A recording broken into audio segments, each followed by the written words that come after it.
Welcome back. The proposed map that could be the blueprint for the New Hampshire State Senate for the next decade is out, and it includes some notable changes, which, if adopted, would prompt some turnover in the upper chamber in Concord. So let's take a look at who's getting put in jeopardy by this new map.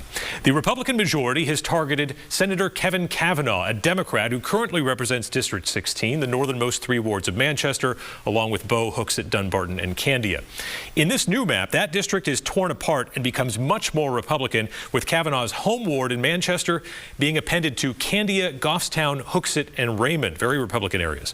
Cavanaugh is a reliable Democratic vote and had proven adept at winning what had been viewed as a swing district, but he faces the longest of long odds to win if these changes are made. Now, if you think only Democratic incumbents are being targeted in this map, you're wrong. This is politics. It's all about relationships, and there is one relationship that has become more and more acrimonious through this last decade in the Senate, and that would be the one between Senator Bob Guida of Warren and Senate Republican leadership. Guida has clashed regularly with Senate Majority Leader Jeb Bradley and Senate President Chuck Morse. Most recently, he came down against Morse on a COVID-19 vaccine funding vote and basically told the Senate President to his face he was violating the fundamental premises upon which America was founded.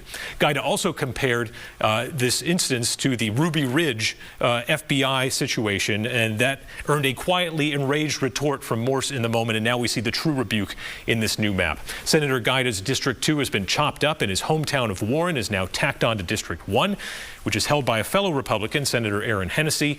She's only in her first term, so perhaps Guida will take his chances on a primary challenge, but he would have to work very hard to win on his own without the support of Morse's political arm. Now, there's one other interesting change to the state Senate map that's worth turning over a bit. Many were watching closely to see what would become of District 24. That's Dr. Tom Sherman's district.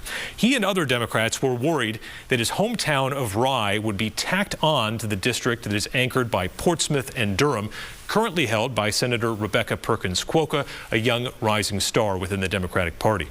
Many assumed that if that happened, Sherman would defer to Senator Perkins Quokka and then make a run for governor.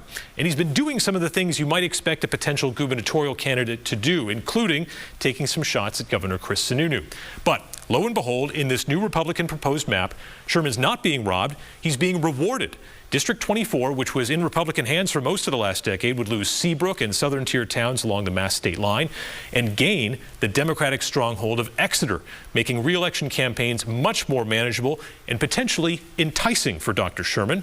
Even though Governor Sununu is still seeing his poll numbers fade, he's going to be a formidable incumbent. And if Republicans can take a potentially credible Democratic challenger like Dr. Sherman off the board, this would be one way to do it.